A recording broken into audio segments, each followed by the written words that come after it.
creative journey.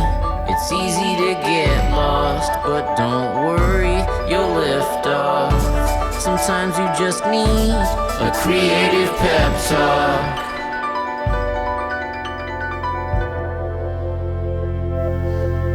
I didn't mean for the past few episodes to have this kind of theme emerge, but here we are kind of in the middle of a series all about the scary times that we find ourselves in.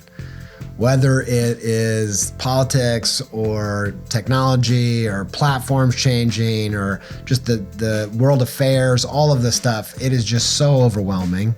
And for us to be able to access that soft, squishy, creative part of ourselves is difficult in times like these, but it's also essential.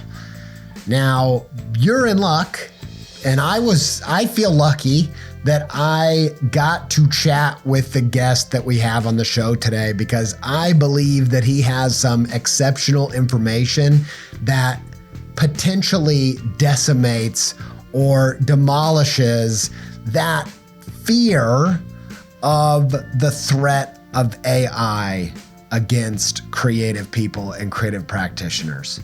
I think that he knows something, is going to share some things with you today that will help you have some serious hope about how powerful our creative brains are.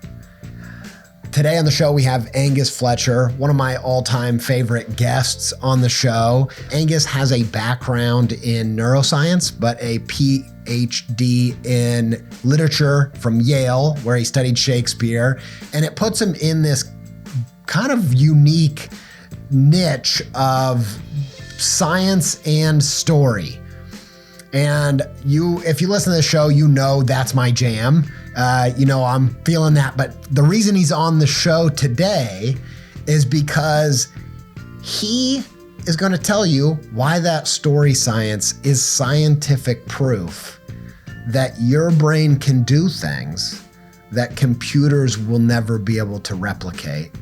And why right now it's so essential that we learn as people, but especially as creative people, to tap into that thing that only we can do. He calls it Primal Intelligence. It's the title of his new book. Highly recommend it. We're going to get into that in this episode, and I'll come back with some information about how you can go pick it up. I highly recommend that you do. By the way, we usually end the episode with a creative call to adventure, a CTA, of how you can apply these ideas to your creative practice right now.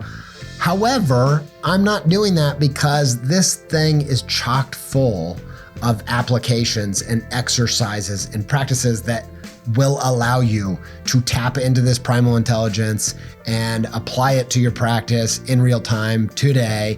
And so we're not going to do that part because you're just going to get it sprinkled throughout the whole episode. But for now, let's get to this chat that I had with Angus Fletcher and talk about how you can access that thing that only our brains can do.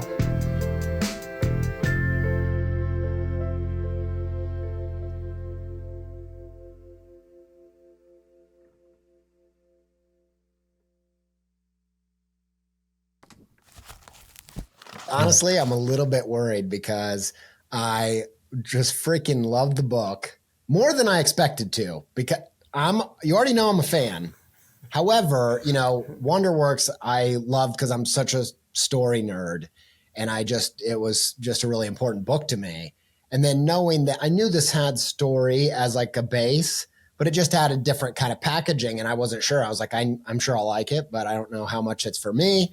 But I'm going to try to like tone down how excited I am about the book, because I'm loving it. I honestly, like reading it, I'm like, I haven't read a book in a long time that just feels like a lot of times you read books. I mean, I really like nonfiction books. I get a lot from them. But a lot of times you're like, oh, that's good. That's good. And this really feels like a significant world view shift Yeah. Does it feel like that to you when you made it? Yeah. So first of all, most nonfiction books now are the title.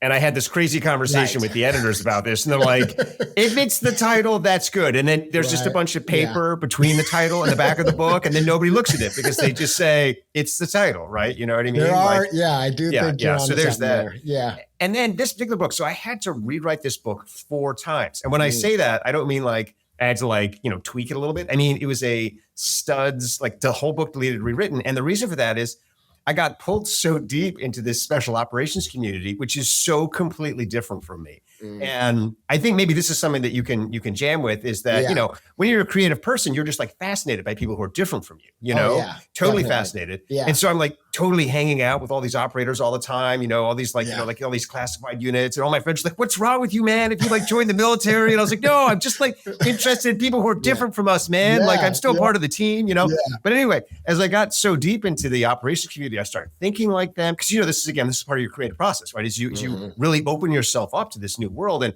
so I'd be like, going to pick my kids up from school or something. And my wife would be like, what are you off to do? And I'm like, I'm off to operate, run a little mission. I got these targets that I've acquired, got an asset, going to move really the vehicle. Rubbed off on you. Yeah, right. Exactly. So like the first draft of the book was totally incomprehensible. Everyone was like, what is this? This doesn't even make any sense at all. It was just like me speaking like operator speak back to operators. And they're like, this is really weird. And so I had to almost come out of how weird it was. To make it comprehensible. That it really resonates with me. A lot of my closest friends are the people that I just love hanging out with. I always say there's a handful of them I can think of. I'm always like, they have a part of the brain I don't have access to. That's what I love. Like they're saying things I have no way of expecting. And I gravitate towards that. My wife is like that. That's one of the reasons why I think I was like just so attracted to her, is that everything she would say, I'd be like, what? How is that? Did we just encounter the same thing? So I definitely relate to that. Before we get in, so I want to get into the special operators and primal intelligence and all that. But before we do, one question I had was, so your background, you have science degrees and you have story related degrees. Do you think of yourself more as a science guy or a story guy? Yeah, I'm really more of a science guy. Yeah. And even though I don't have my PhD in neuroscience, I have my PhD in literature.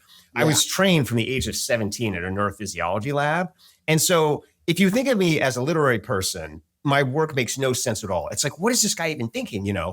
But basically it's sort of like, how you're just shaped by your origins, like if you grew up on the mean streets of Boston, you're just like Boston for life, basically. Yeah. You know what I mean? Yeah. And so like I grew up on the mean streets of neuroscience, and I just think about everything like a neuroscientist does. And that's actually why when I a lot of the early stages of my career were really hard for me, because first of all, I was in all these spaces where people did not understand what I was doing. And a lot of times when you've probably experienced this, when people don't understand what you're doing, a lot of times they treat you as though you're like a threat or offensive, Yeah. And so I spent a lot of my time in the academy, and people were like, you're damaging literature. You're damaging all these things. We don't really like you. Can you go somewhere else? This kind of stuff. So I do really identify as a neuroscientist. And, my big insight really is that the brain thinks in narrative. And that means that if you study narrative, you're studying the brain. So you don't need to cut open rats and torture monkeys in order to understand the brain, which is what a lot of neuroscientists do. Yeah. You can literally just study story, because that unlocks, 50, 60, 70% of what the brain does. Yeah. I asked that question of whether you're a science or story guy. My impression is that you are a science guy by nature. That would have been my guess, but there's almost nobody who I've seen more kind of romantic about literature. And so that's why I asked you, because it's so fascinating. That's uncommon. And so my follow up to that question is, what did story give you personally that has made you like this? Or maybe it's connected to, what did you learn about story that's so essential that it's made you equally kind of a story person? Yeah. Honestly, it reconnected me with who I was as a child. And I don't know if this is an experience that your listeners have had. But, I first discovered myself through reading stories, through watching stories, through sharing stories and listening to stories. Yeah. And, that's what sparked my curiosity, my imagination for the first time. As a kid, even when I was in a really boring place, to me, I was always imagining it as a story of something else. That was just kind of part and parcel of who I was. And then I got to school, and you start to get trained by the school system. You got to, you're told you got to grow up, you got to mature, all these kinds of things. I hated literature in school. I hated the way that it was taught. We were always taught to analyze it for themes and symbols and all this kind of stuff. I did not like that. And so I stopped thinking of myself as a literature person because I just did not like the way it was handled in school. But then going back into the neuroscience of it and realizing this is how stories work, it made me realize this is how my brain was born to work. My brain was born to think in story. It was born to imagine. And the thing that's so cool about story, which makes it different from math and logic or these other things, is it's obsessed with the specific and the individual. Yeah. So you're reading a great story when it just has all sorts of details you could never have imagined yourself, Yeah. And True. Yeah. it just puts you back in contact with the fact that every moment in your life is an opportunity to discover something you've never seen before. And that's actually really what matters, is these unique individual moments as opposed to these universal laws of life or, the math equation that conquers us all. How did you realize that our brains run on story? Yeah. Maybe so that's a huge question, but go ahead. So I'm 20 years old. Yeah. I'm working in this neurophysiology lab at the University of Michigan Medical School. And what we were all taught at the time was that the brain was a computer. And this never made any sense to me because, first of all, my brain did not operate like a computer. Like a computer's very logical and all this kind of stuff. And also computers require huge amounts of data and huge amounts of information and all this kind of stuff. And as a human being, you move very quickly with little information. Sometimes, that's not good, but sometimes that is good. So I just had this real suspicion that the human brain was a computer. And I was always just thinking what is going on? What is going on? And when you do neurophysiology, you're studying individual neurons, literally the building blocks of the brain. And these are so different from transistors and so different from what makes up computers. And the main thing that makes them different is they create actions. And then that neuron, once it creates an action causes another neuron to create an action. And then what starts to happen is your brain starts to create a chain of actions. So it's one action that creates another action in these chains. And all of a sudden I was like, wait, a chain of actions is a story. Yeah. That's a story. And I remember I ran into the lab and there's this thing that all scientific breakthroughs occur when you're in your early 20s or something. I was this is my breakthrough. And I ran into the lab and the lab director was like, that is nuts. And that is not true. It's not worked that way at all. And I was like, oh, I thought I was going to be celebrated for this insight. And then I was like, I think that's right. I think the brain does think in action. And I think the key to understanding what the brain is doing is that essentially, not just that it processes the world as a series of actions, but that its job is to innovate action. Because what leads to success in life is behaving in new ways, is being able to invent things, is being able to, if you think about this in a kind of biological sense, outmaneuver your competitors, by innovating your behavior, all these things. And so I was like, how does the brain create new actions? And that was why I was like, I have to study storytellers, because storytellers must be people who are aware of how they're creating new actions or new stories or new plots and these kinds of things. And so I very wrongly thought by going to graduate school in English literature, that's what I would learn. As you in fact discover when you study literature in school, that's not what they talk about. I bet. It's odd. I kind of feel like I've consumed people on this show that listen to this show know that I'm a story nerd and I've read a bunch of books on story and all this kind of stuff. I like all the different angles that people have, but the more I've read, the more I'm suspicious that the people who know the most aren't writing about it. They're using it and maybe even hoarding it. Maybe even don't want everybody to know what they know, because the more you study those people and what they're doing, they have a skill set. It's still maybe some magic to it or something, but yeah, that's what I don't expect to find that at college, Yeah, no, you don't. So first of all, there's two things happening here. If you're a really good storyteller, you're out in the world telling stories. Telling stories, yeah. And, and you love that and it's amazing. And you want to be doing that with all of your time. And so that's why there aren't any famous screenwriters teaching screenwriting classes in college. Like we have the world's best physicists in universities teaching physics. We do not have the world's best novelists teaching novel writing. I mean, I hate to say it, if you go into an MFA program, you're not getting the world's best novelists. You're not getting the world's best screenwriters, not any of that kind of stuff. So that's the first thing. The second thing, though, which I find completely fascinating, is what we call in science the tacit knowledge problem. And what this means is the better you are at something, the worse you are at explaining it to people.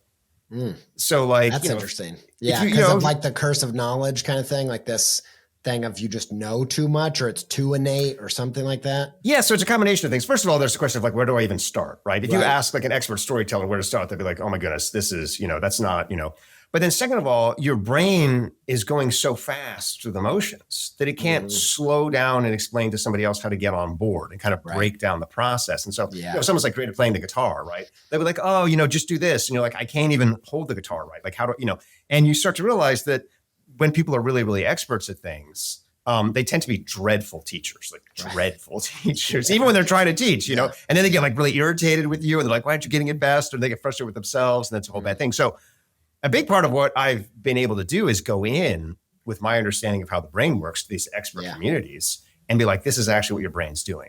And they're like, is it? How do you know that? And I'm like, here's how we know it. We're going to get someone who can't do what you do, and I'm going to coach them, and then they're going to do what you just did. Yeah. And that's kind of what I do with a lot of these communities, whether it's, astronauts or poets or whatever, is then you realize, okay, we did actually find. And that sequence of actions that we're training that person is a story.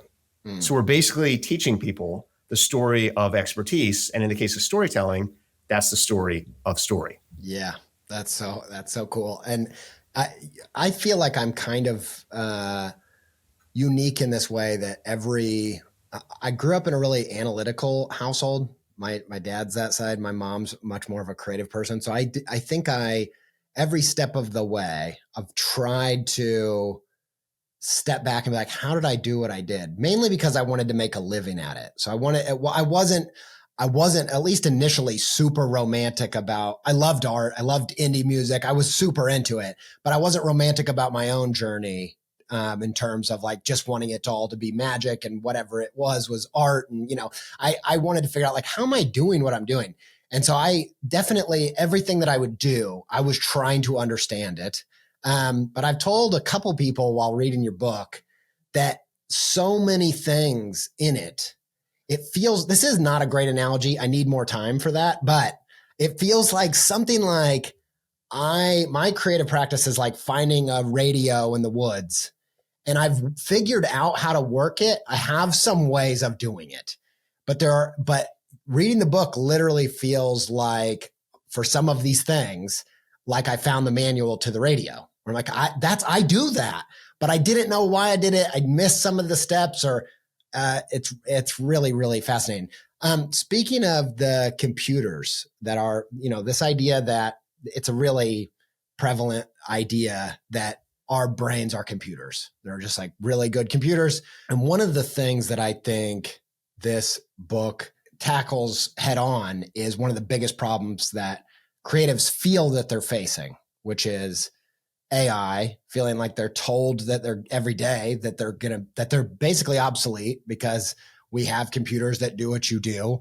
And I think your work really has a good answer to that. So I wanted to hear if you could explain why you feel that you have proof that that's not true, and why you believe that AI or computers can't do and maybe never will be able to do what brains do.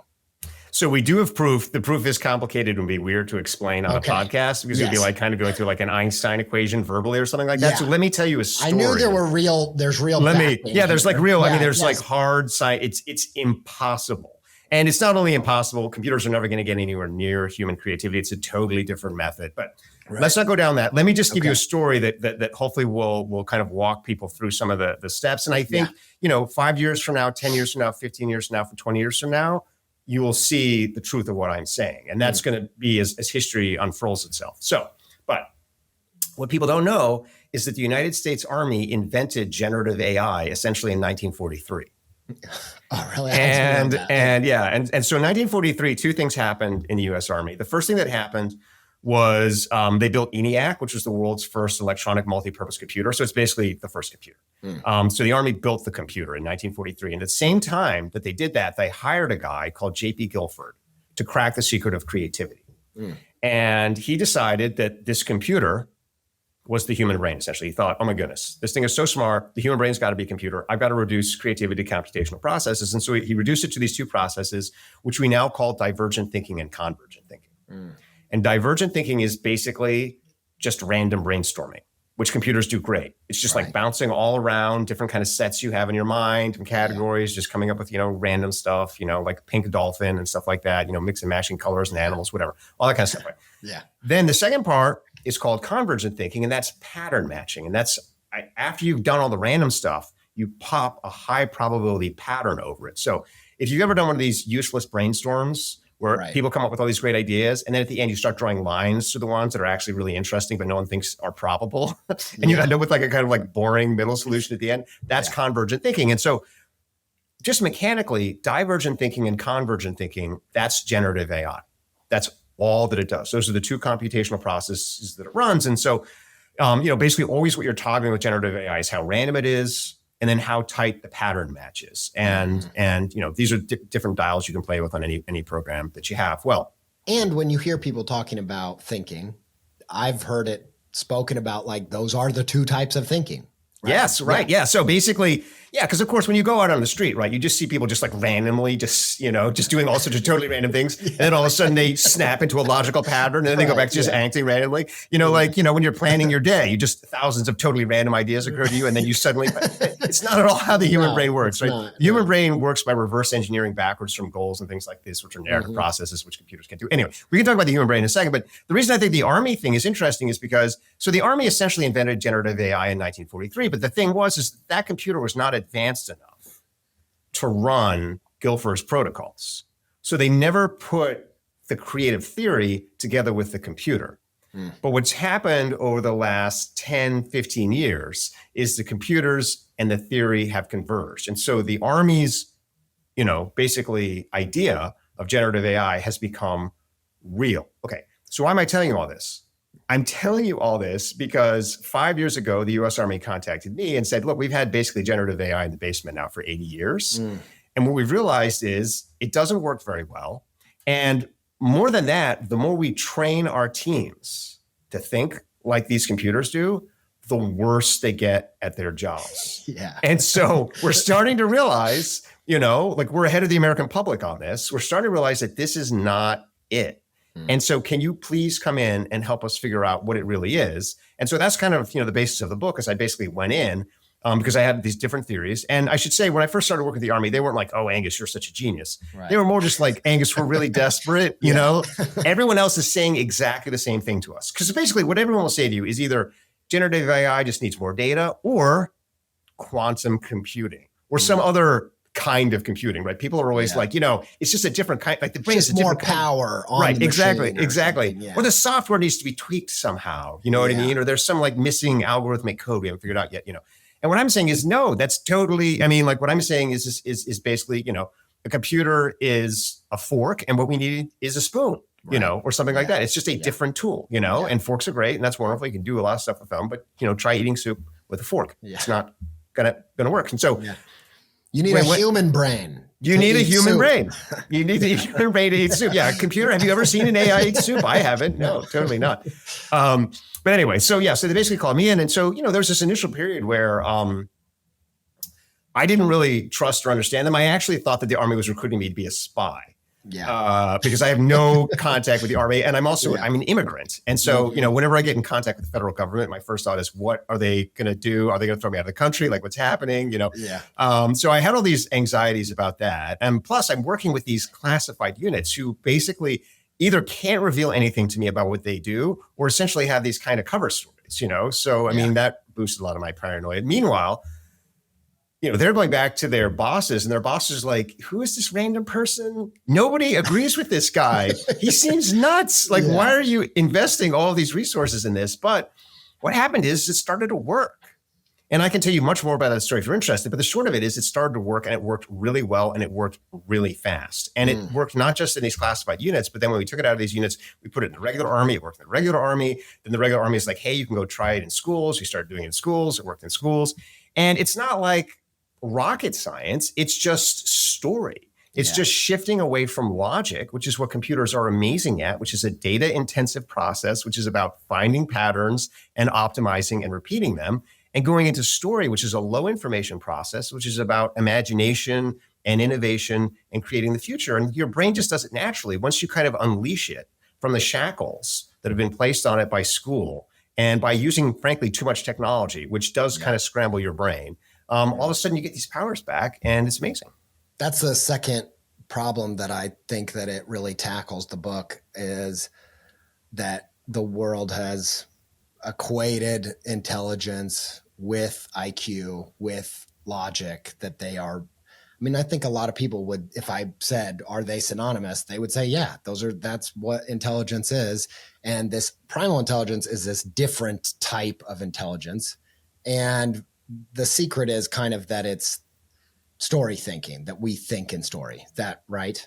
That's exactly right. Yeah. And so basically when you talk to people, they'll basically say one of two things. They'll say intelligence is computational, or they'll say intelligence is magic. It's magic, right? You know, it's something that we can't explain. It's consciousness, right? It's something that is totally ineffable, right? You know what I mean? And so I make everybody angry because I'm like, this is what I love about what you do. Genuinely, this is what I love about what you do, is that you hold this tension that's really aligned with, I don't know if I would say my values, but the way that I feel about the world, which is, I've actually thought when I interview people, especially experts, people that have a large set of intelligence on something, what's the thing that feels like magic? Like, what is it? What that is real? It's as concrete as anything else, but it feels like woo-woo magic, because I know that that space is so interesting, and I love how you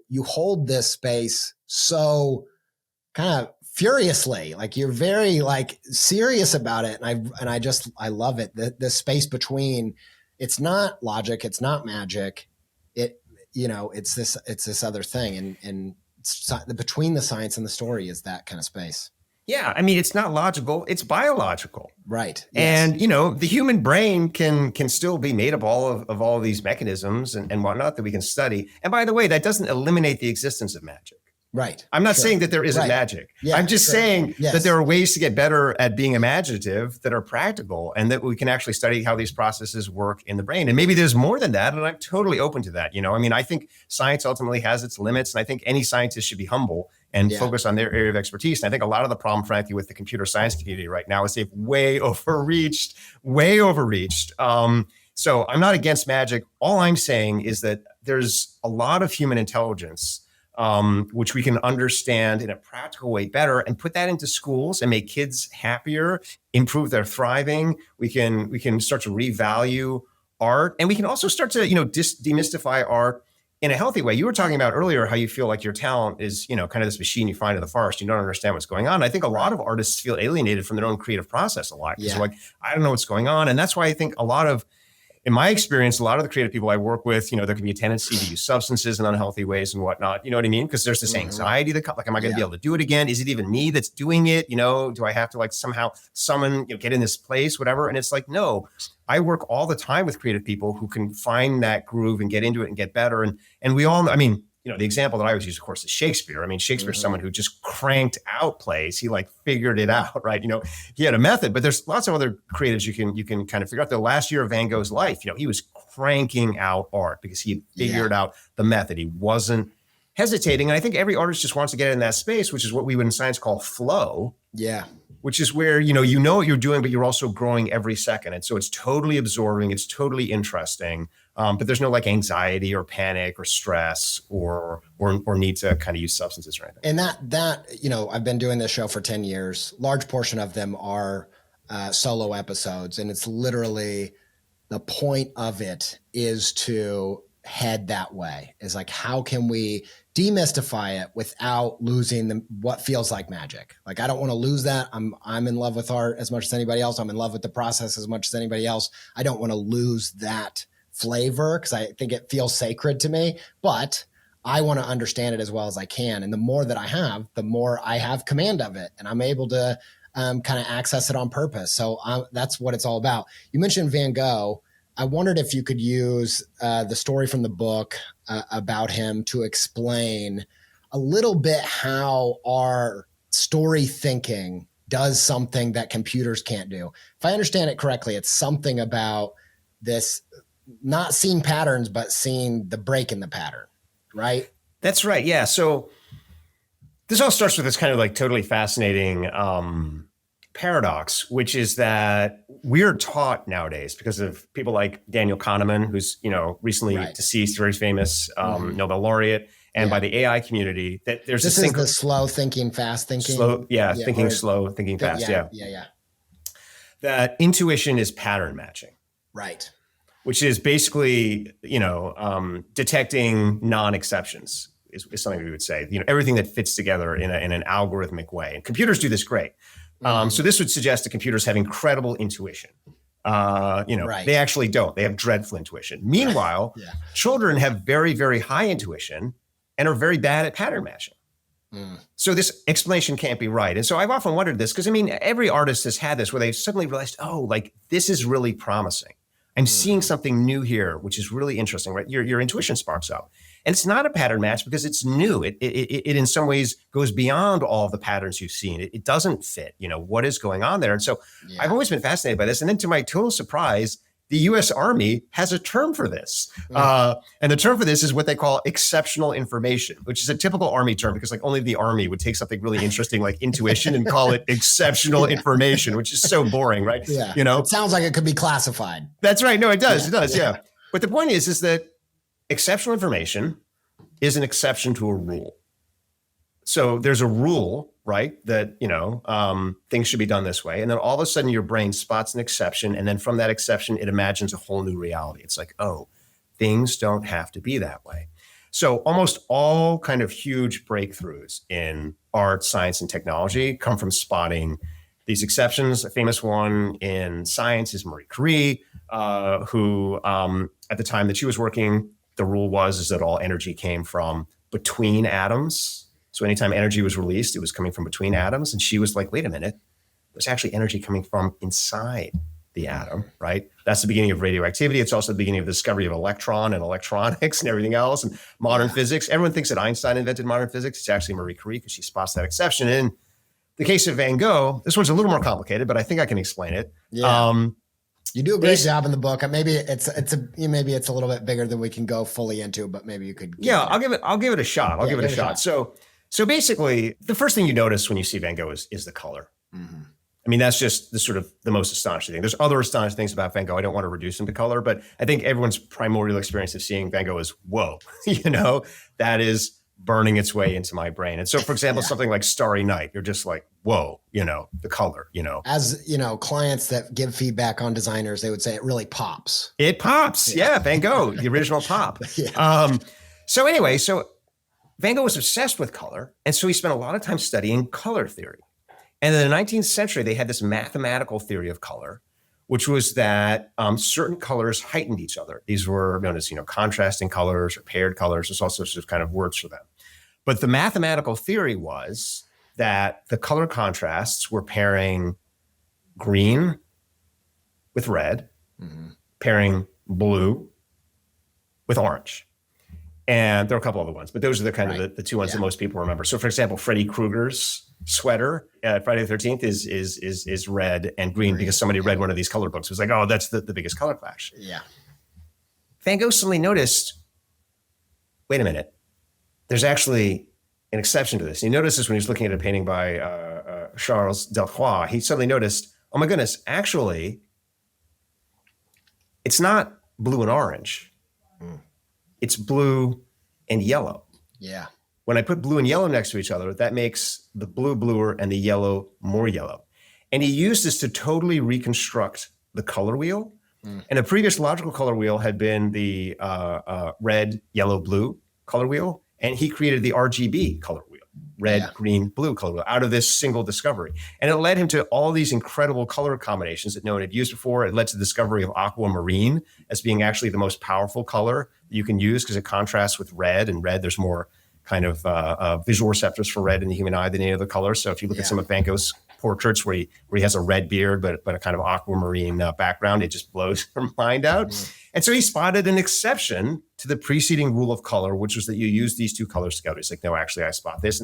And that discovery, it beats science to the discovery by 100 years because he had that, and that's why his artwork is so powerful. And everyone has had that experience of just noticing something that other people haven't noticed that contradicts what they said. I mean, in a way, my entire theory of the brain is an example of exceptional information because, I was like, I really think this is the case. No one's like, it's nuts. Nobody thinks this, right? And so one of the main things that I really try and emphasize in the book is that a lot of times, if you're one of those people who has high intuition, and this particularly is the case with children. We know that children, by the time you're an adult, you're spotting maybe only about 10% or even less of the exceptional information you're spotting as a child for various reasons that we can talk about. But if you're a child, you're often seeing really interesting things that adults are telling you are unimportant or ridiculous, if adults all had their way, we'd still be listening to the music that was produced, right, in the third century or something, because they'd be like, this new music is terrible, right? Stick with the old music is better, right? But as a young person, you're like, no, actually, this is the new band, this is the new fashion, this is the new thing, this is cool in a way that doesn't happen before. And so one of the things I just want to say in the book is that we're losing that in our computer culture. We're losing that in our computer culture because we're being taught the opposite. We're being taught do things that feed the algorithm. The algorithm notices patterns, which is what most people are doing. And so we're essentially deleting the entire source of art, of creativity, of innovation. If Van Gogh had spent as much time as we spend on these computers, he never would have made the breakthrough that created modern art. And so that's kind of the point of exceptional information. Yeah, I love that example too of with Van Gogh seeing this clash in another painting. It reminds me of both from my own experience and then reading about how my heroes have evolved. One thing I've noticed is there's a pattern where an artist will be consuming their favorite artist's stuff. And I feel like a lot of musicians have this experience where they have an album that they love of this artist, but there's this one little experiment that they did. Maybe it's like one little track or one little bit of a song. And they're like, do the whole album like that. Why aren't you doing that? And I talk about it like, dumpster diving your hero's work. Like, what is the stuff that was just a throwaway thing, but you're like, there's something there. And him noticing that little color clash in this thing, thinking that's a whole thing. That's a whole body of work right there. And then, and just noticing the pattern break and being like, I have to explore what that is. Yeah. That's a really. And I just want to point out that we're so habituated into thinking in patterns that you just refer to that as a pattern. You said that's a pattern you see in artists, right? Because this has become part of our common parlance, right? True, yeah, and we just refer to it that way. This is not from the book. This is actually from Rick Rubin. But Rick Rubin has this story about how Tom Petty was basically creatively burnt out, but he owed some songs to his record label in order to break his contract. And so he called up Rick Rubin. He's like, I just have all these, sort of half-finished songs. Maybe you can find one of them. And he sent them all these cassette tapes. And basically, Rick Rubin listened to the whole thing. He's like, these are all dreadful. But there was a moment when Tom Petty was turning on his guitar and just tuning it, basically. And he strummed it in a certain way. It's like, that strum is your next song. And that became Mary Jane's Last Dance or whatever, I think. And that kind of, became his so. But to your point, that's exactly right. Is you're listening to these moments in your heroes where they're discovering something, but then they're retreating from it. Right. Yes. And they're going back into whatever it was that their original method was. And you're like, oh, wait, what happens if I double down on that thing? And that's the way that story works. So how does story work in the brain? Story works in the brain because it notices an exception. So an exception is something that's in conflict with the rules of the world, which is to say the exception is a hero. A hero is in conflict with the rules of the world. The hero does something different. And then what does the hero do? Does the hero give up? Does the hero conform? No, the hero doubles down. Yeah. And so this is where it all comes from, is story is all about spotting exceptions and then pushing them forward and saying, where does it go? And that is the kind of primordial experience of human creativity that computers just can't do, because they're just essentially mix and matching and randomly, vomiting out stuff and then splattering patterns on it, as opposed to what we can do, which is spot the one thing that is different and then make the whole world like that. Yeah, it also, when you were describing it, this idea of like breaking of the pattern, it also reminded me of how stories tend to work, where, and I've heard people at Pixar talk about this, but you also just notice this in most stories, most books, most movies, is there is a thing of every day this happened until one day this different thing happened. And then that's the story. That's where the whole thing comes from. And I thought that is kind of what this is getting at, is that those stories start and your brain really gets into that zone when you're like, wait, this isn't the same thing that happened yesterday. Yeah. Because a change is an event. That's what the definition of an event is. It's a change. And this is also fascinating to the human brain, because the human brain evolved to notice change. Yeah. And the reason it evolved to notice change is because that's the most important thing in its life. Right. Is to be like, oh my goodness, things are changing. That means either I'm in real trouble right now and I've got to respond, or, oh, there's something exciting and new happening. Let me be the first person to grab the opportunity. And what that reveals is the more fundamental thing about story, which is that story does not work beginning, middle, end, right? Which is what we're taught in school. It works middle, beginning, end, which is to say, anytime your brain notices something surprising, anytime it notices a change, anytime it notices something interesting, it's like, whoa. And then it realizes, I've arrived in the middle of the story. Yes. Where did this begin, right? And then it tries to imagine or find where the beginning of the story is. And this is the basis of science. Anytime you notice anything interesting, you're like, what's the fundamental law beneath it? And artists practice science all the time. I mean, this is what Van Gogh was doing when he created color theory. So science isn't just for scientists. Science is for everybody who's interested in finding the rules about how their environment works. And then once you've gone from the middle to the beginning and you've been like, okay, now I think I know why it's happening. You then jump forward into the future and say, where could this go? And you tell the end of the story. And this fact that story goes middle, beginning, end is, of course, why every Pixar movie starts in the middle, with a flash forward.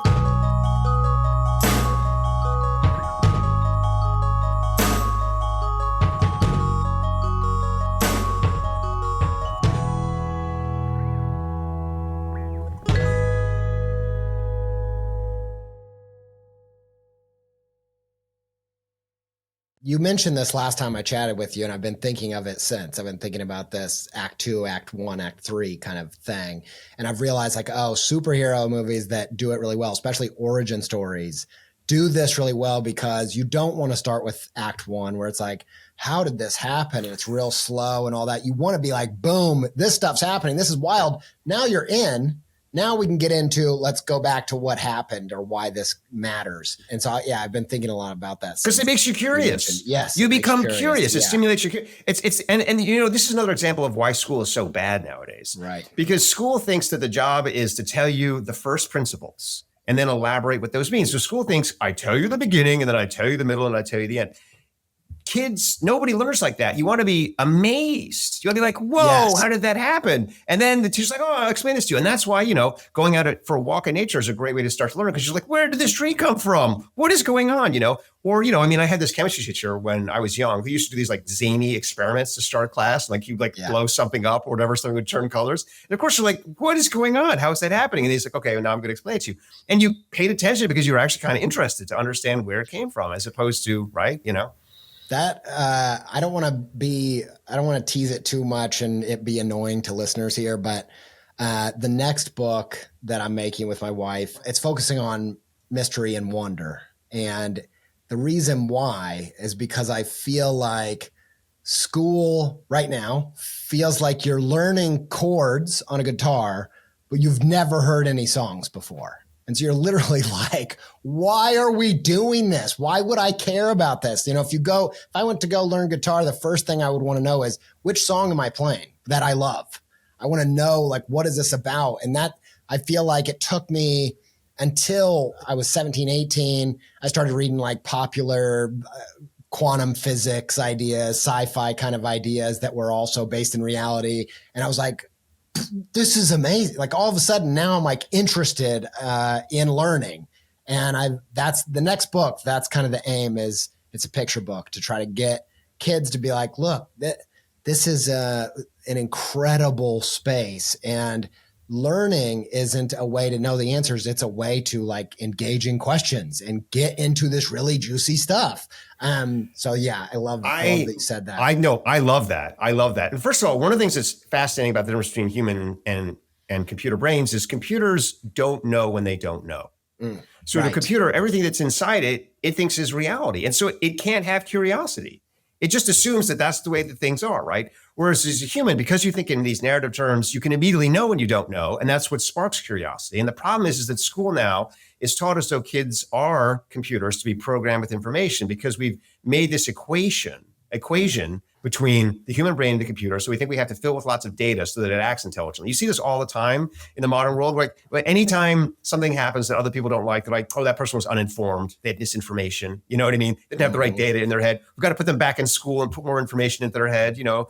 And that is suffocating for children. It's not the way that they learn. It's you know, to your point, the way that a computer learns. And instead, like, how awesome would it be? And this is actually, to now plug myself, not my books or anything, but just to plug my teaching.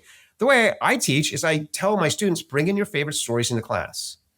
I've never seen them before, but I want to see them. And then we're going to break them down, and you're going to realize what's going on in those stories. And that's how I think school should really almost always operate. Is you should start with a question that the student has, and then demonstrate that you can answer that question. And then that builds confidence that this is a process. Because, you know, the one good thing I'll say about generative AI, because, you know, I'm a big hater of generative AI. Right. But the one thing that's good about it is destroying the current school system. Why? Because the current school system is set up to treat everything like a computer, you know right? What? I just went to my kids' curriculum night. That I will say, there are things about public school that I like. I'm not saying that the system's right, but there are things about it that I appreciate in terms 100%. Of society. But his English teacher said that, and they were really like compelling people to be teaching this 7th grade English class. I was really inspired by them.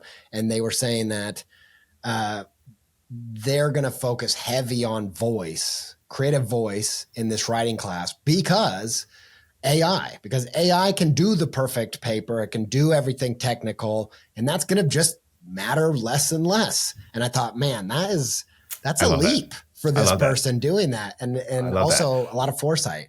I love that. But, you know, the problem with the school system is not the teachers or the students or the administrators. They're all great. Like if you go to almost any public school in America, the teachers are there for all the right reasons. They're great teachers. Yeah. The kids are great. You know, I mean, the administrators are great. They just have these insane curriculum that they're forced to teach because of these standardized tests, which is how everyone gets their funding. And, you know, that's how you're evaluated and how you're ranked. And I think what's finally going to happen is the realization we can just have AI take all these standardized tests, right?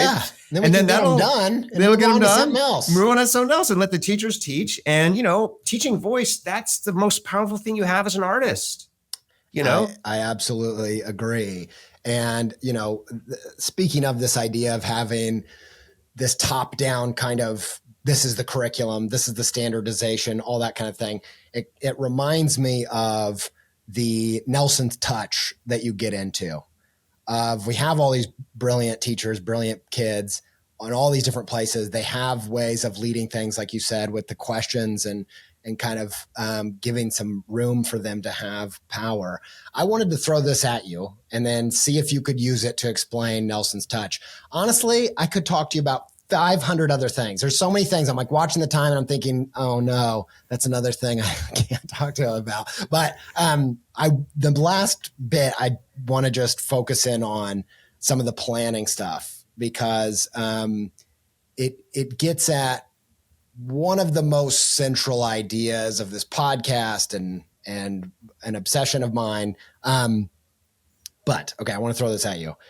So James Gunn, who just took over the DCU and made his first film there, Superman, I heard him in an interview say that his plan as CEO is to have a vision for it, but then in all these individual movies, let writers have kind of their own space to take it where they want to go, because that's really how you're going to get the best stuff. And that was kind of his critique of Marvel, having worked there. And so it really brought to mind this Nelson's touch thing. So I thought maybe you could explain a little bit about what that is, if it's fresh in your brain, and then we can get into why it's powerful. Yeah, no, so this is fabulous. And I do agree with Gunn on that point. Yeah. So, I mean, part of the thing that I found fascinating about the operators is that no matter what happens in their environment. So, if you're a special operator, what happens is you're told, rescue this hostage or do this thing or do that thing or do this other thing. And then the moment they jump out of the helicopter or do whatever, chaos ensues. Yeah. It's a total disaster, right? You know what I mean? Yes. And then, what most people do in that situation is give up their objective, get disorganized by the chaos, whatever, retreat into back of the helicopter and leave.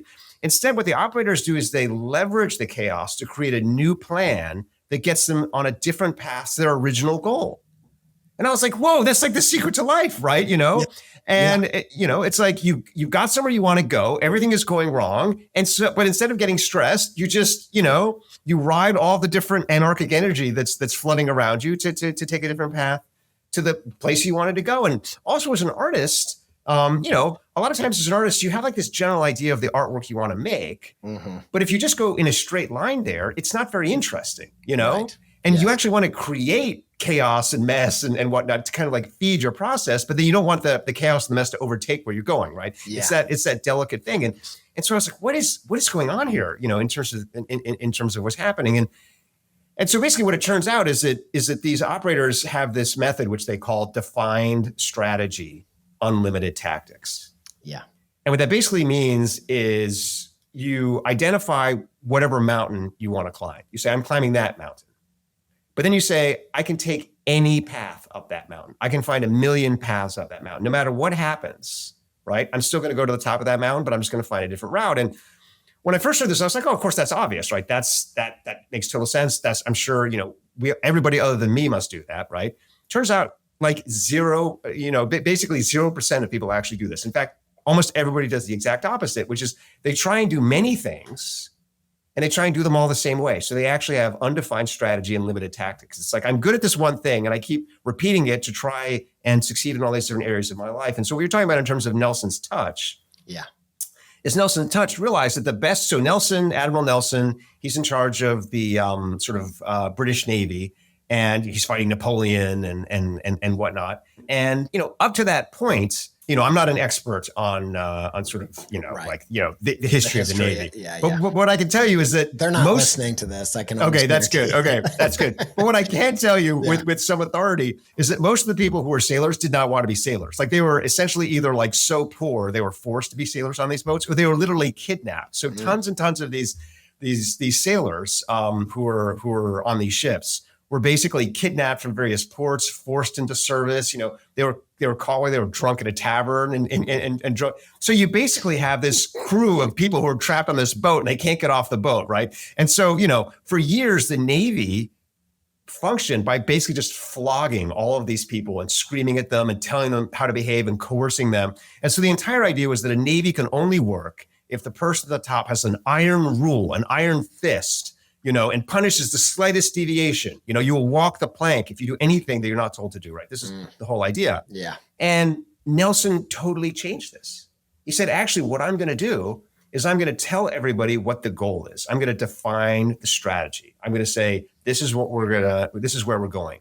And then I'm going to empower every individual boat captain and every individual member of that boat to do it, to get there the way that they think is best.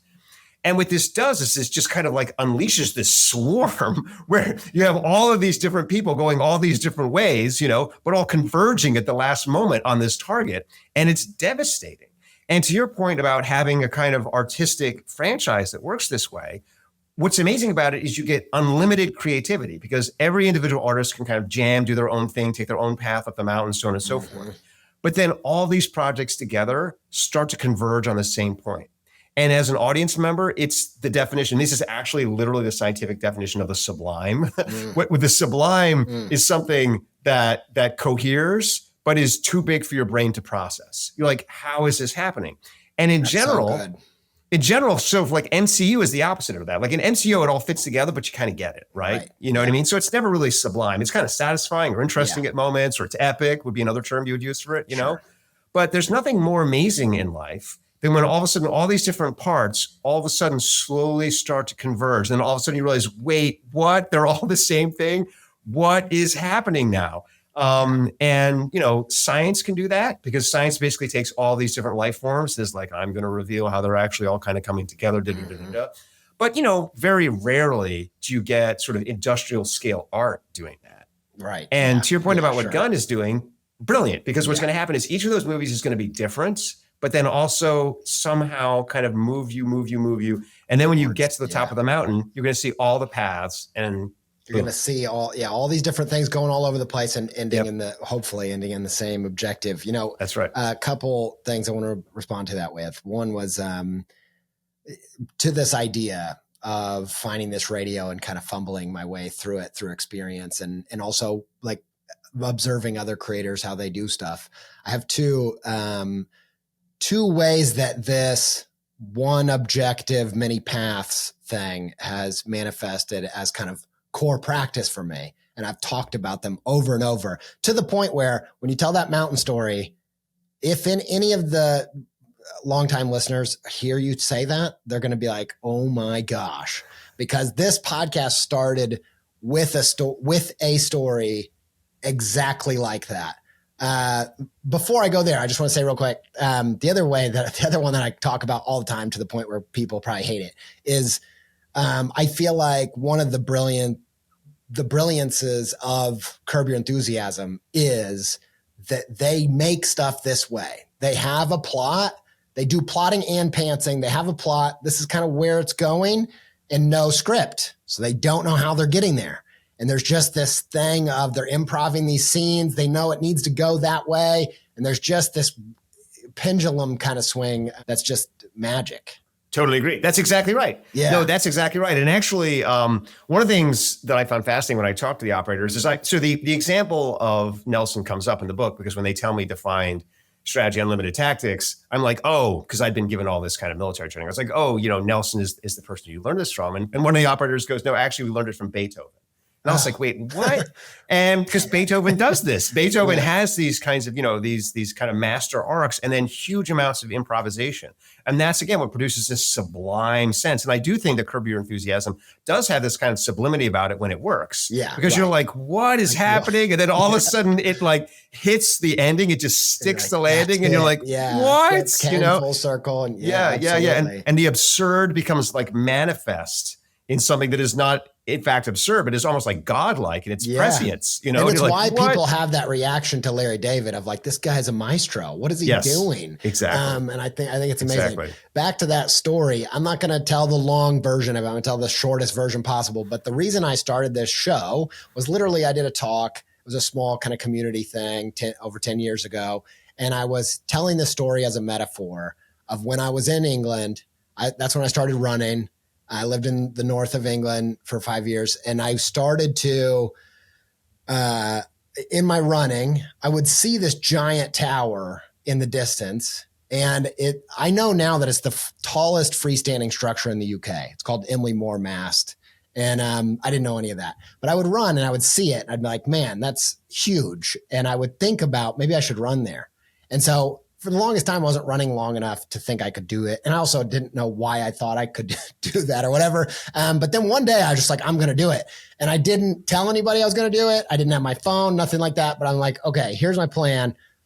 That's so tall. No matter where you are, you will be able to see how to get there. So if this road is pointing towards it and then veers away, I'll just take the next right road that's pointing towards that. And then I'll just make it up until I get there. And so I did. And I ran, I don't know if it was it's somewhere between 7 and 10 miles, most I've probably ever run. But, and I got to the tower because that worked. I had this one objective and I took a bunch of different paths to get there, and it all kind of worked out. And the reason it really hit for me and it stuck with me is because when I got to the tower, I realized this plan was flawless, except for the fact that my house was not a tower that I could see from anywhere else. And I got super lost, and to the point where my dad didn't know where I was and ended up calling the police. And like, I was lost for a long time. But they found me eventually. And so, but go ahead. Wait, that is because, okay, first of all, that creative process is how I think that every musician makes every album. First of all, right? you know where you're going and you're like, we're not going to be able to get there, but let's just focus on these chords or this thing. And then all of a sudden a song comes together and then another song comes together, and you're kind of finding your way, you're finding your way. One of my favorite movies, Monty Python and the Holy Grail, exactly this process. It's basically a series of sketches that come together, and it's, again, but the point is you get to the end and you are lost because you're born again. Right.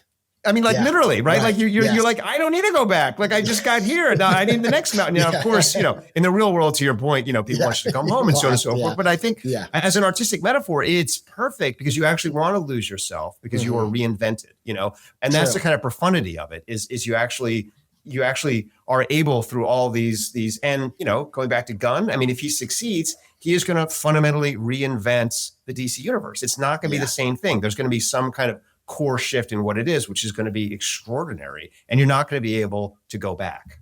And there's a piece in the book that I think explains. So I've told that story 10 times on the show, and it's a metaphor I've used about most creative people I know. They find, in writing, they call it plotting or pantsing. So you either have a plot and you see the big picture and you kind of work your way there, or it's you fly by the seat of your pants and you just kind of make up your story as you go along. Most creative people I know get stuck in pantsing. That's what comes natural. They kind of they think that the only definition of creativity is you start without knowing where you're going and you want to get surprised. Now, I think they're both valid. What I had found was I had started planning, I'd started plotting, I'd learned some structure stuff, and I knew this is powerful. This starting with the end in mind, it's doing something for me.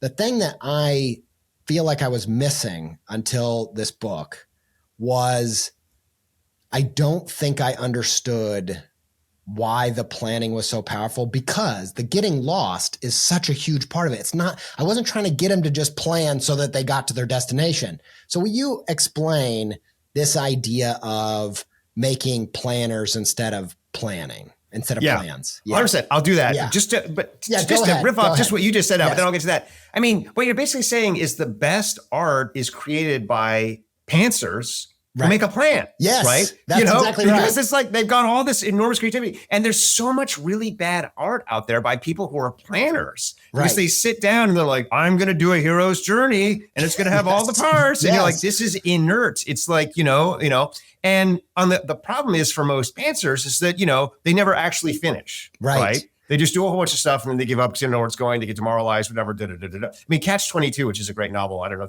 if people have read Catch-22. I don't know. I think I started it but didn't finish it. Well, there you go. Okay, all right. But it's the ultimate pantser novel. It doesn't actually go anywhere. He just keeps repeating the same thing over and over and over again. It's good enough that you love it, but he has no plan. Right. But the point is that that's what happens to a lot of people is they get caught in that stage. But if you can actually make the plan, then all of a sudden, right, then all of that individual ingenuity and brilliance starts to build and build and build and build and build and build. And then you get the awe effect, where every little piece is special, but the whole thing holds together.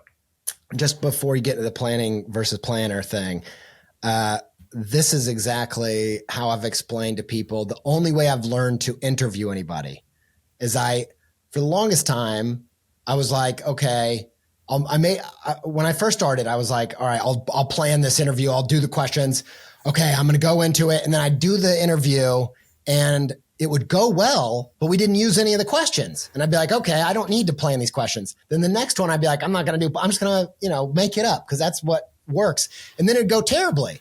And I'd be like, what the heck is going on here? And so, it perfectly explains, I think, what's happening with that. Yeah, because what you're doing by making all of those plans for the interview or making that plan for the interview is you're developing your ability to plan the interview. And so when the interview starts happening, you're able to plan it on the fly because you've practiced planning the interview already, right? Whereas if you just go in with no plan whatsoever, then all of a sudden you're like, wait, I haven't practiced planning this interview. And so on. When I'm in the middle, I don't know how to make a plan for it. So this is this thing which the military has. And the thing, I would just encourage people to spend a little more time studying the U.S. Army, because I honestly thought the U.S. Army was really dumb before I got involved in this project.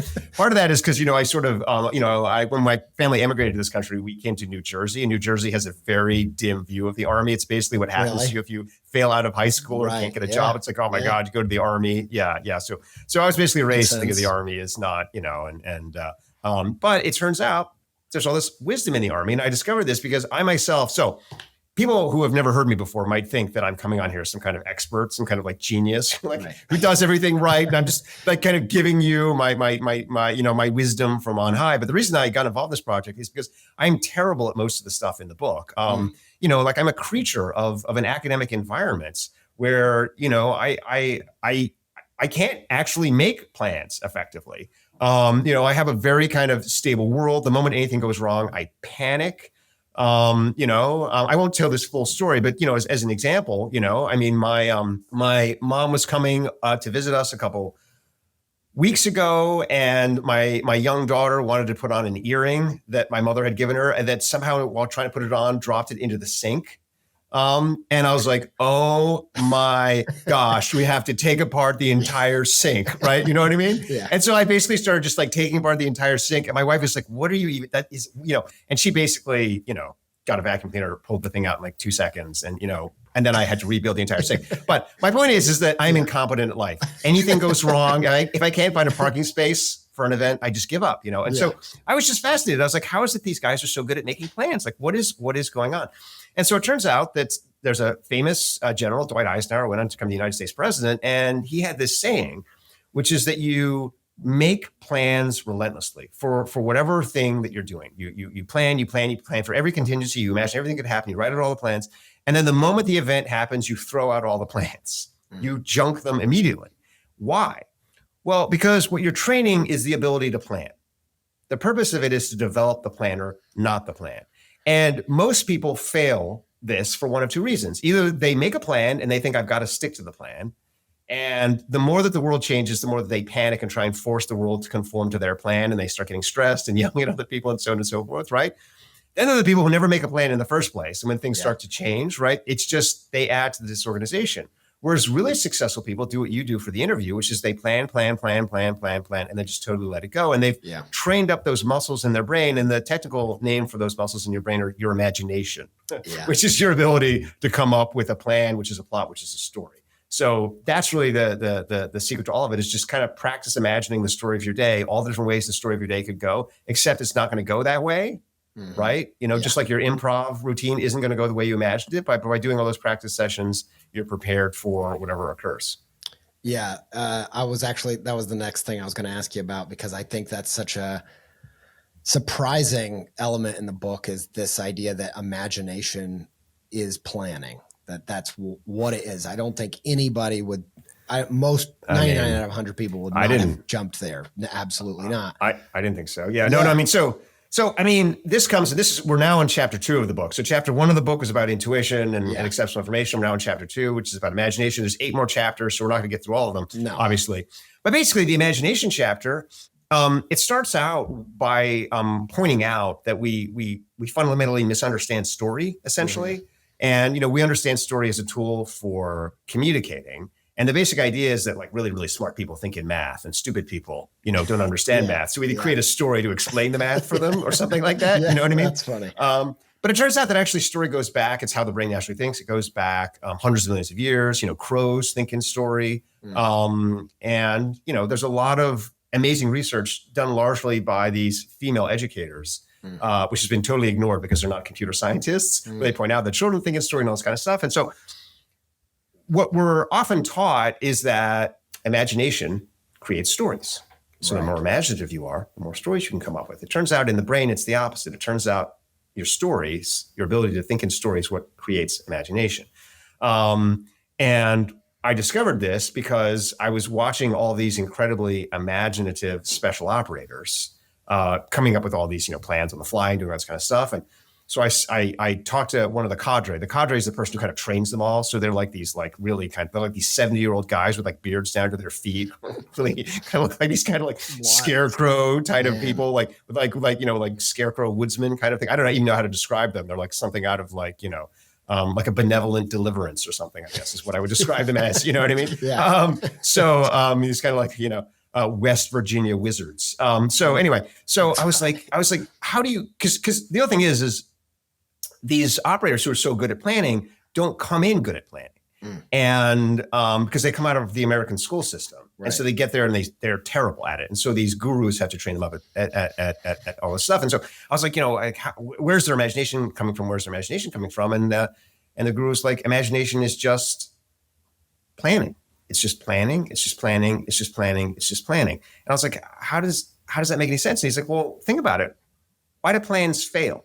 And this was an interesting thing that he said to me, because normally people say, why do plans succeed? And then they say data or something like that, right? He's like, he did the opposite. He didn't say, why do plans succeed? He said, why do plans fail? And I was like, I don't know why plans fail. I mean, he's like, because they didn't imagine enough possibilities. Mm-hmm. They weren't creative enough. And this, you can read more about it in the book, but this basically is imagination is story, story is plot, plot is plan, imagination is planning. The brain evolved imagination in order to make plans. We don't use our imagination in this way as much as we should, which is why we experience so much anxiety and anger. Mm-hmm. Anxiety and anger, what are those? Those are threat responses. That is our brain saying, I don't know how to deal with this situation. When we don't know how to deal with the situation, what does our brain want? It wants a plan. It wants us to activate our imagination. Instead, what do most of us do? We panic, or we meditate, or, we ask someone for help, right? There's all these things that we do. We don't learn to activate our imagination. Mm-hmm. When you look at really little kids don't have a lot of anxiety, young kids, and they don't have a lot of anger either, because when they have a threat response, they imagine something, they just imagine something, and we lose that. And so the kind of whole part of that second part of that second chapter of the book is like, how do operators actually train up their imagination by making plans, by doing plan or not the plan, like Eisenhower said, so that you can kind of fast summon it when you need it, whenever you start feeling stressed, your day isn't going the way that you want it to go. Yeah. I could go a bunch of different places there, but I recommend people do get the book and just dive into all that, because there's so much more there.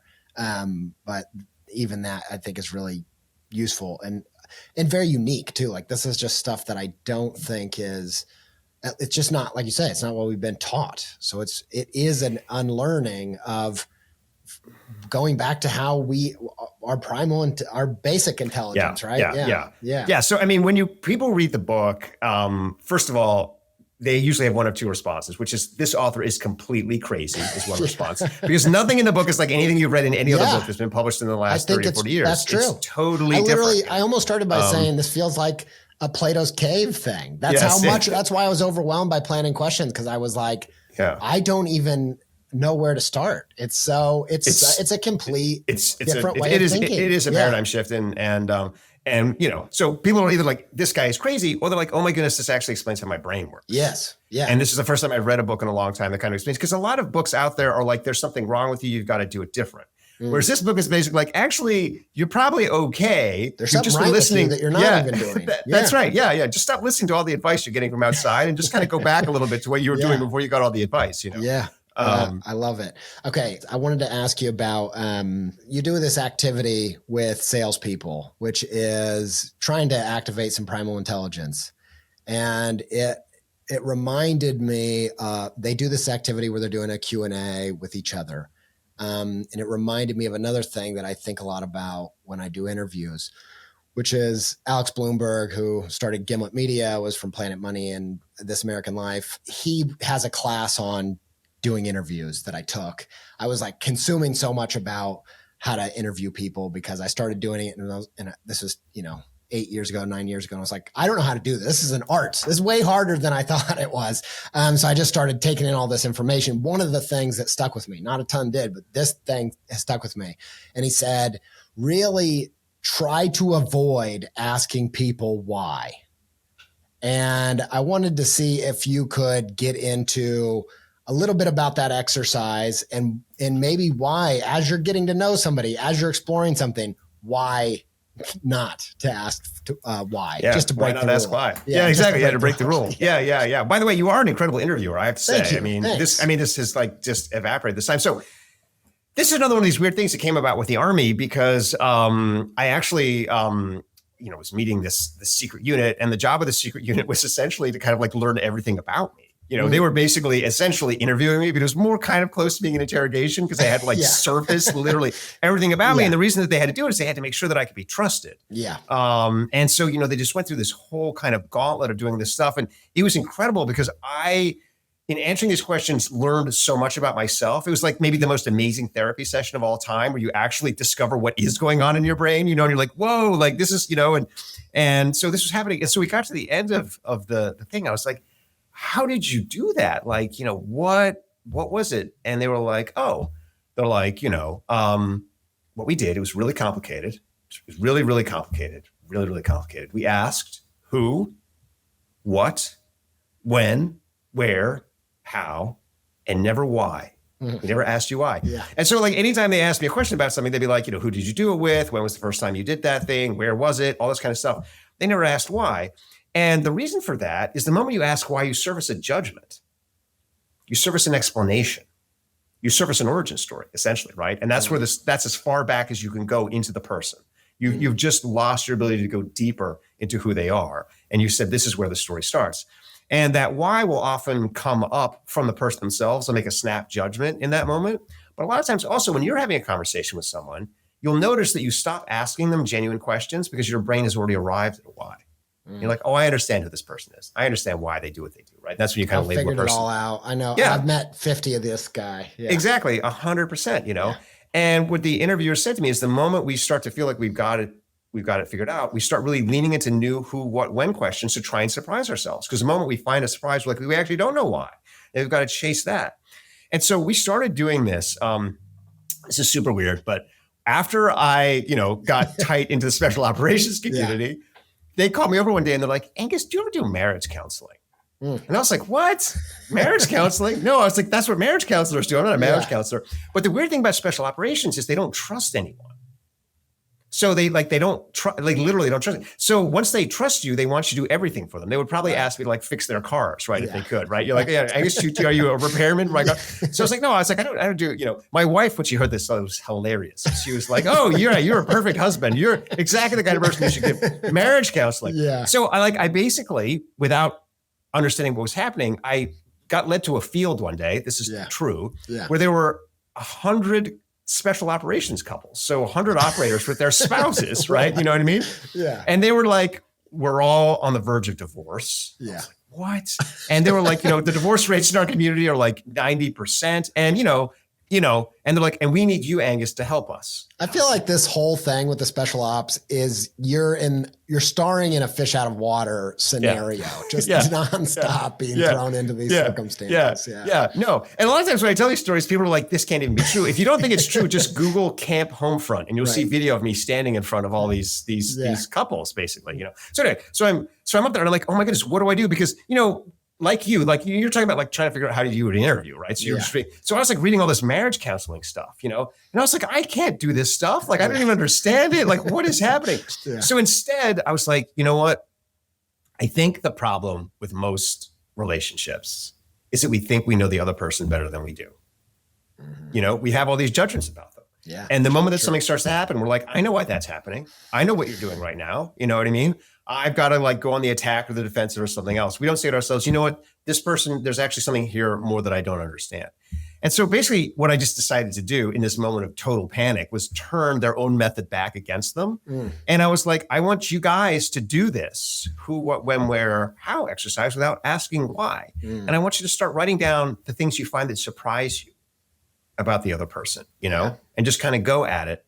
And what was incredible about this was I thought this was going to go for like a couple minutes, and then they were going to kind of report back to me because I literally had no plan for this. I was like, in this field, concerned for my own life, frankly. They talked for hours. They just didn't stop talking because they were able to do this discovery. And Since then, I've actually used it to improve my own marriage, by asking these questions. It's kind of improved my relationship with my kids, and I was just surprised to realize how quickly, once I became aware of this, I was leaping to judgments without even thinking that I was doing it. Like, I like to flatter myself and think I'm like a really open-minded person. I'm a scientist. I'm really curious, da-da-da-da-da. And it's like, no, you're not curious at all, man. Your head is full of all these judgments. You think you are so much smarter than everybody around you, right? And then you start to do this and you're like, whoa, I don't understand why this is happening or why that's happening. And you just learn so much more about other people. And then the really magic part is they learn more about themselves. Yeah. And that's actually what deepens the relationship, is they're starting to discover things about themselves that they can't explain. You're discovering stuff about yourself that you can't explain. And then together you're kind of like on this journey. And again, that is your favorite movie. Yeah. Absolutely. Your favorite movie is two people who meet each other and start to learn more about each other. And then you realize they don't know where it's going and you don't know where it's going. And it's a real romance. And so much of so many stories. I mean, the way I tend to think about it is this hero. This is something I feel like if I write a story and I give it to somebody and they're not thinking of it as like, oh, I'm going into a movie, this is a finished thing. They're thinking critically of it, right? They're not suspending their disbelief.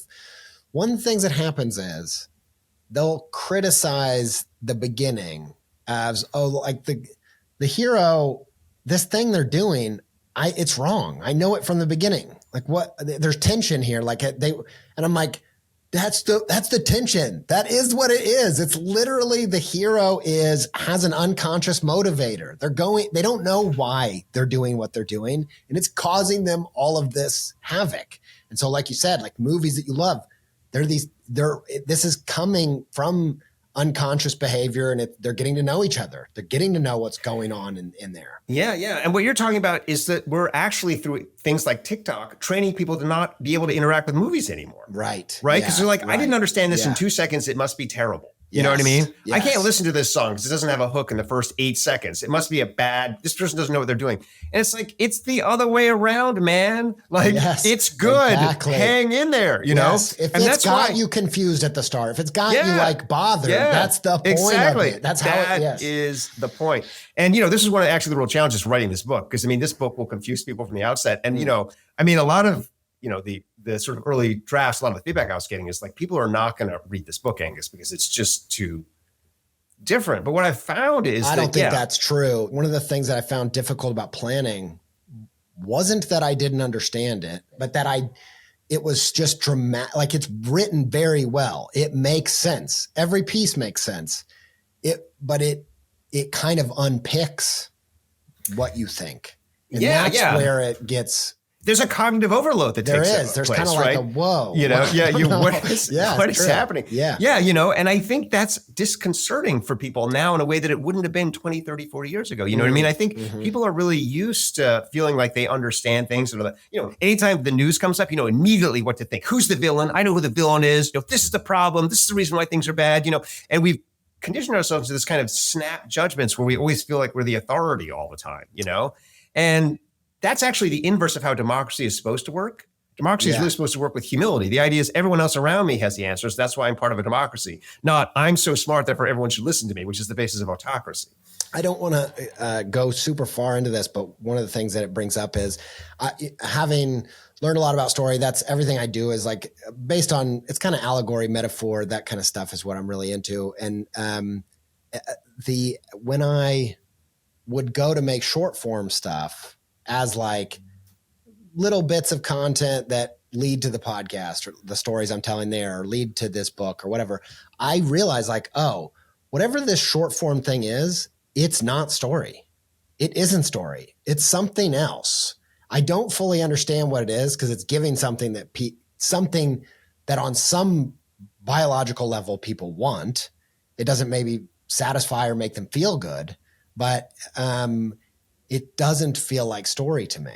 It's something else. It's not, like you say, it doesn't start with, anyway, and maybe it is, and I'm missing some piece of it, but I think it's almost something different. Does it stimulate, like what is the effect of it when people encounter it? The best analogy that I've heard that I don't think answers that question, but gets towards something is Cal Newport. I'm a fan of this guy. He wrote the book Deep Work and Slow Productivity, and I really like him. He talks about it like junk food being this hyper palatable food-like substance, and that it's something like that it's like the Doritos of story. It's like, he didn't say that bit, but that's how I'm thinking of it. It's like there's food, which is story, and then, actual whole food that satisfies, that gives you all of these things that you need and why you're compelled to eat.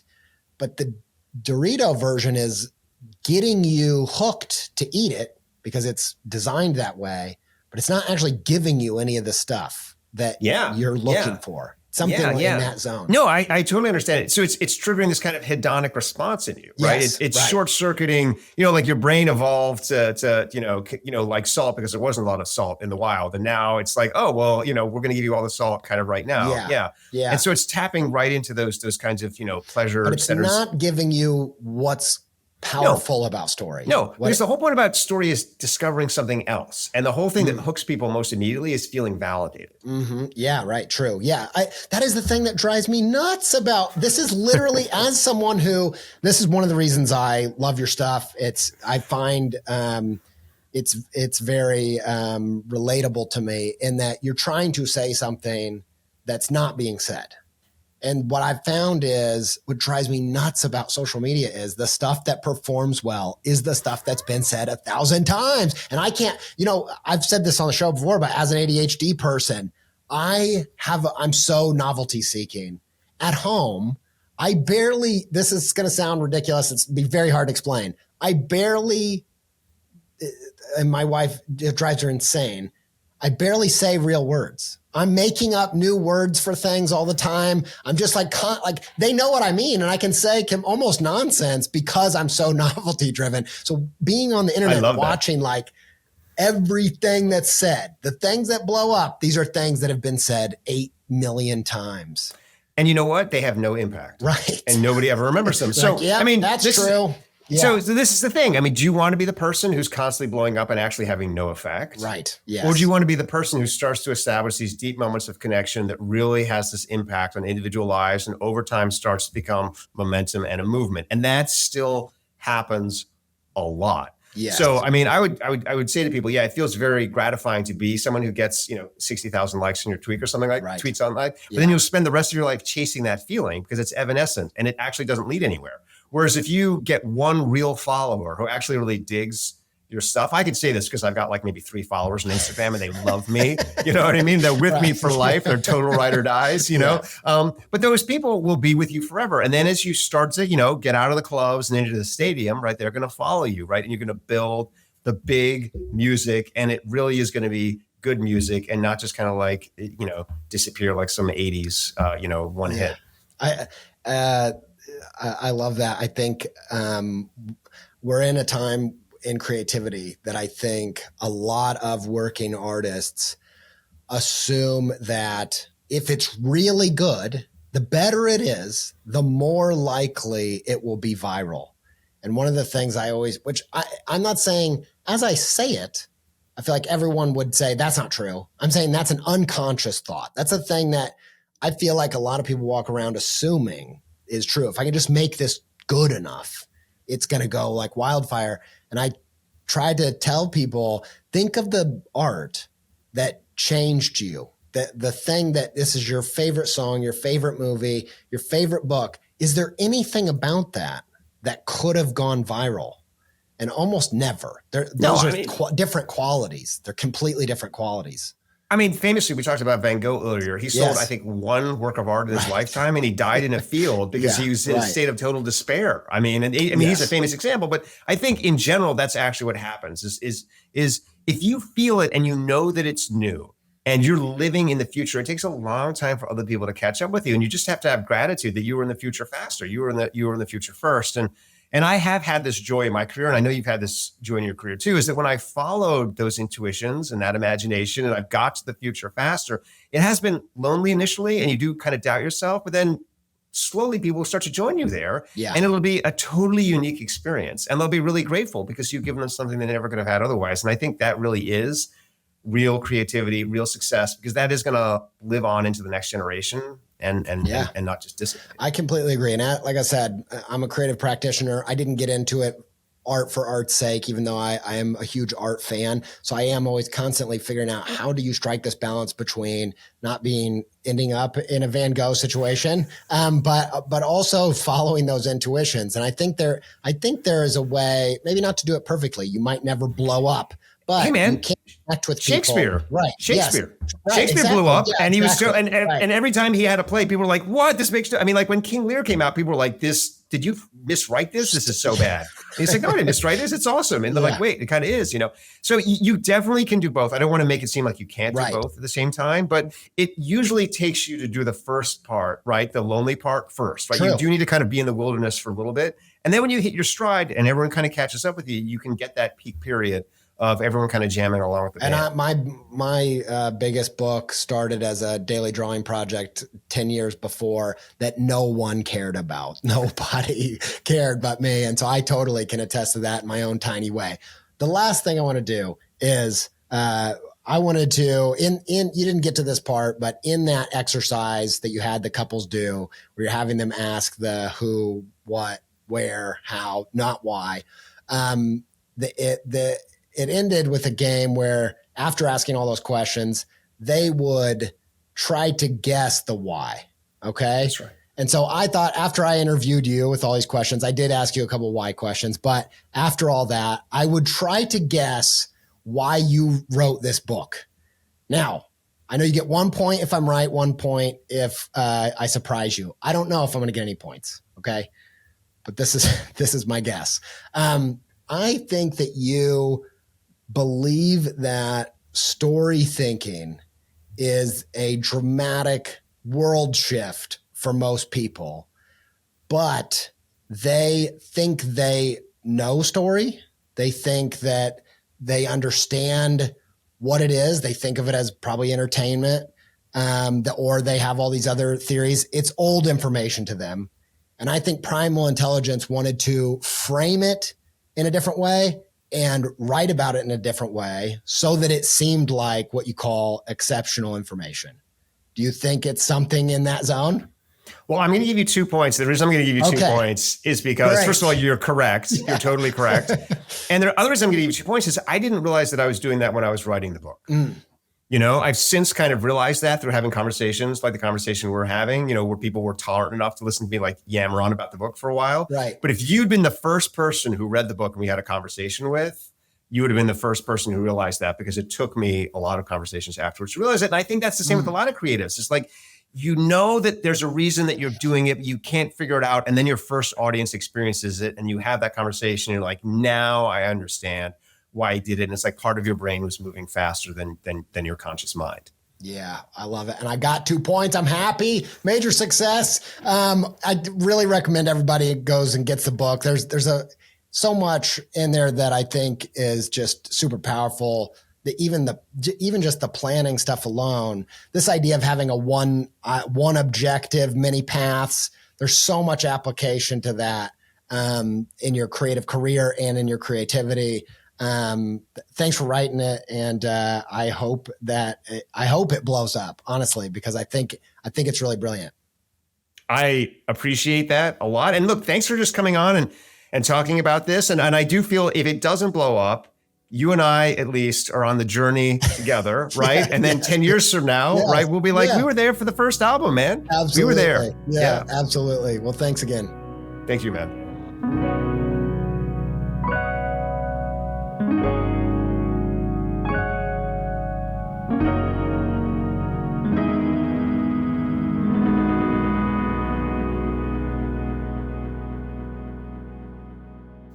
Okay. I hope that you enjoyed that as much as I did. This was one of my all-time favorite episodes. No joke. Stop what you're doing. Go get the book. I lied to you. There is a CTA, a call to adventure. It's get the book. Primal Intelligence by Angus Fletcher.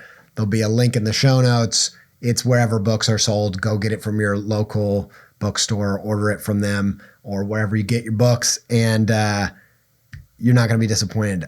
I meant every word that I said. I think this is a really important, powerful book for everybody, especially for creative people. And if you like this show, there are so many things in this book that explain stuff we talk about on this show every week in a totally different way. And I think you're going to love it. So go check it out.